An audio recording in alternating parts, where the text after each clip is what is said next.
is beautiful, there's so much hope. Even in the darkest of times, there's radiating light. Live each moment fully and completely, and dance to the music of the lush green earth. Oh yeah. Hey guys! So I'm back with another topic, and it's handling obsessions. So let's begin.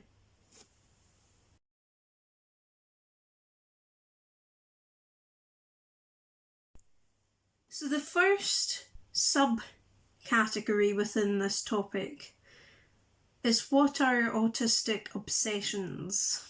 So in order to first tackle this, we need to understand what they are.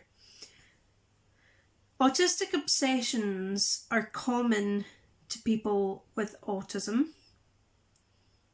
wherever you are on the spectrum, and they're slightly different to special interests in terms of, I like to think of it as severity of interest. So if somebody is extremely fascinated by something to the exclusion of all else, then it's probably not an obsession, it's probably a special interest. An obsession takes up quite a lot of your thought space, but it doesn't take up all of it. So that's kind of a little rule of thumb, I think, in autism when it comes to obsessions, just so that you can understand the difference between an obsession and a special interest.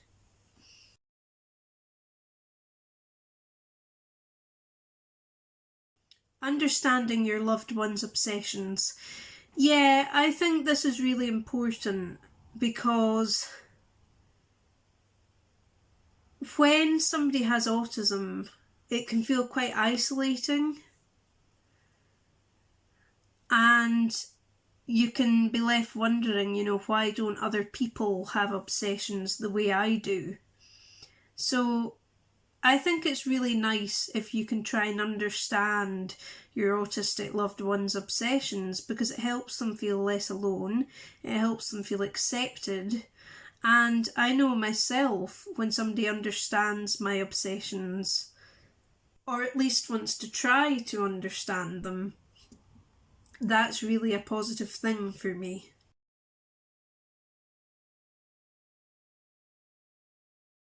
How to manage autistic obsessions? Well, it depends on whether we're referring to the individual with the obsession or the people around the individual with the obsession, because you see, those are two very different things. So yeah, I would say as an autistic individual with obsessions,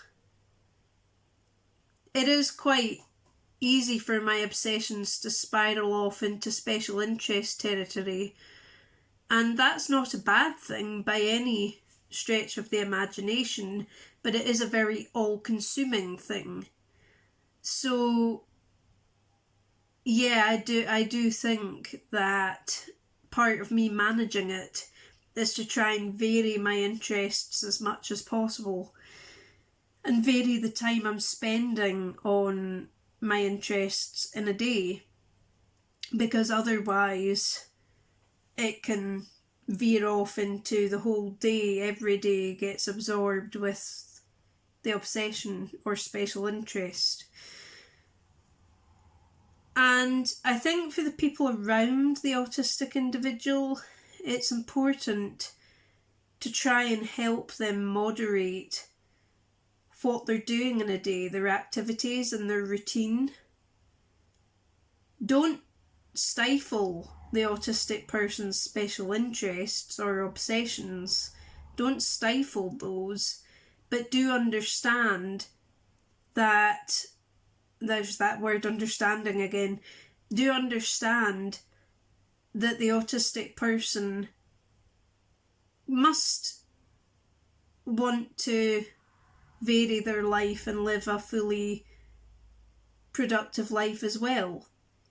And I know myself, I do. I want to have variety, even though sometimes it's quite difficult for me to do so.